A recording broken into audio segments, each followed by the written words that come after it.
Yeah, I wasn't practicing in Right. London. I was this whole time.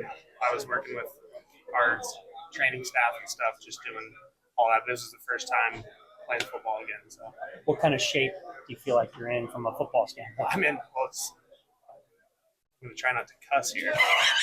Chris Bach, our director of whatever he's the director of, kicked my ass for 3 months. So conditioning is the least of my worries. Okay. So I feel really good from that sense. It feel weird to go over there and then work on the side. You know what I mean? I mean, it's been weird the whole time, just because I've never been hurt before, really, in my career. But it was good to get over there. It was nice. It was relaxing and stuff. So definitely happy to be back. Even going back, college, high school, first major injury? I had like a broken hand in high school.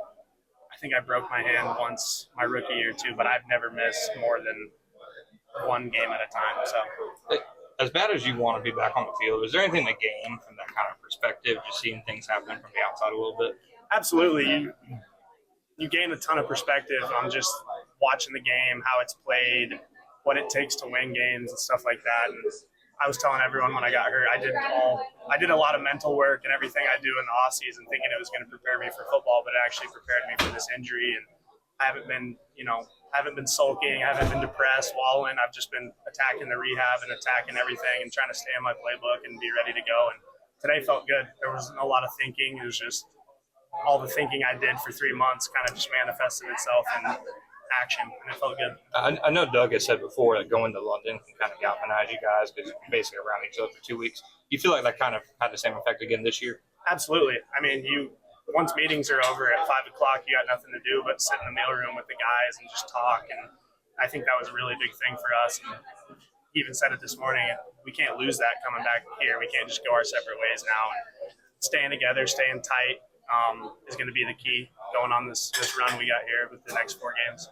It's hard to know exactly how it would have played out, but it sure looked like, from an outsider's perspective, that you were going to win a starting job going into the season. Did you feel like did that make it any more disappointing that you felt like you had maybe your best camp to that point?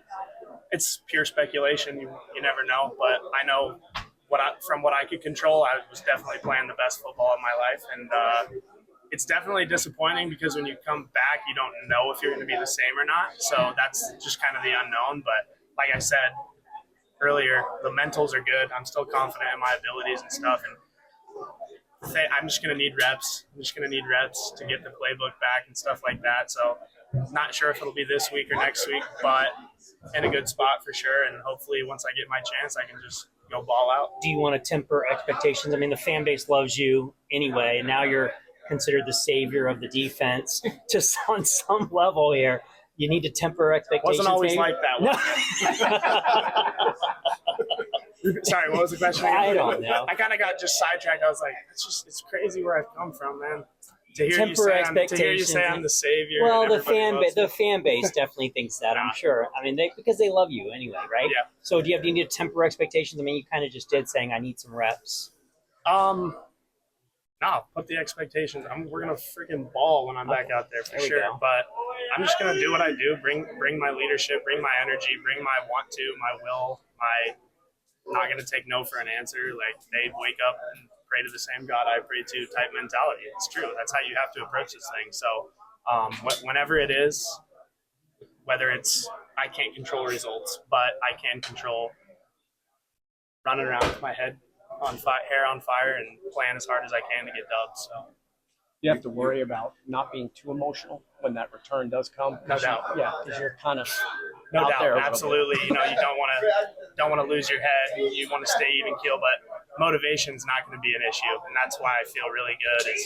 I even said this before. Like, the heroes of this team are going to be the guys that were 0-4, 1-5 when we do turn it around. They're going to be the ones because they've been going at it since August, and they've had no rest. And for a guy like me, I'm coming in fresh legs, fresh energy, fresh motivation. So that's my biggest thing is I'm coming in with just a lot of peace and stuff like that, and I'm not bogged down with the season. So just looking forward to that opportunity. You were here in 22. That team was 2-5. Yeah. Flipped the switch, went on the run, and made it to the playoffs. Are there any lessons you can share with some of the young guys of the team about there's still a lot of games left to play? it's just crazy because like nothing changed that year. It wasn't like there was just some X's and O's scheme. We just kept chipping away and started getting dubs. And I think when we get into these late, early November games, I think this is when we get dangerous. Honestly, teams are starting to look at playoff pictures. They're starting to look at divisional races, and they're not really thinking about us. And I think that's when we can, sort of jump on teams, and that's really what we did late in 22. I mean, jumped on Dallas, jumped on Baltimore, stuff like that. So it's not going to take. I mean, if you were to look at it on paper, you'd say, "Oh God, we play Minnesota, we play Green Bay, we play Detroit," but it's like we have such a talented team, and I've been on bad teams here, like bad teams that you knew were gonna like you literally had no chance. But this team is seriously so good. And I can't remember who asked it, but back to your point about being away from it, like this team is damn good. We got a damn good team.